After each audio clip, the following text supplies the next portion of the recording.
want to tell you tonight something from John chapter 3. You're going to love this. It's kind of obscure, and everybody knows John 3:16. For God so loved the world that he gave his only begotten Son, that whosoever believes in him would not perish, but would have everlasting life. But did you read the verses around it? Look at this one.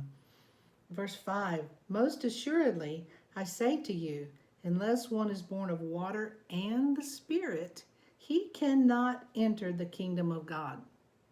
Can't even enter. Can't even enter. That which is born of flesh is flesh, and that which is born of spirit is spirit. And then he gives this great analogy. Don't marvel that I said to you, you must be born again. The wind blows where it wishes, and you hear the sound of it, but cannot tell where it comes from or where it goes.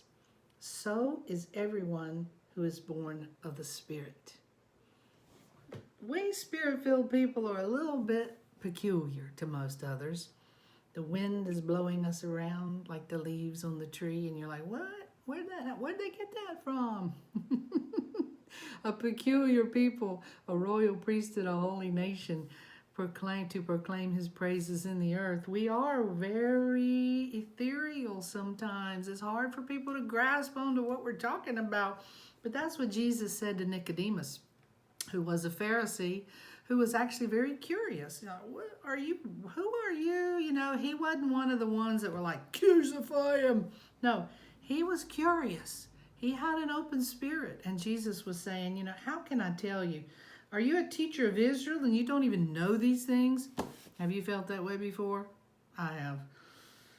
Oh, and he says to you, how can I tell you earthly things and you don't believe? What are you going to do when I tell you heavenly things? It's a puzzlement. It's a puzzlement. How come we can't seem to get this information to people? Well, because they have unbelief. Unbelief. You do not believe, he says.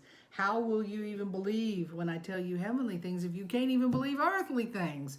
And to Jesus, the earthly thing was you must be born again of water and the Spirit. How come you don't understand this? That's what he was saying. I love that passage. I think that's great. So get in there, figure out what it means, be curious, have belief, understand that Jesus is on your side, but you got to believe.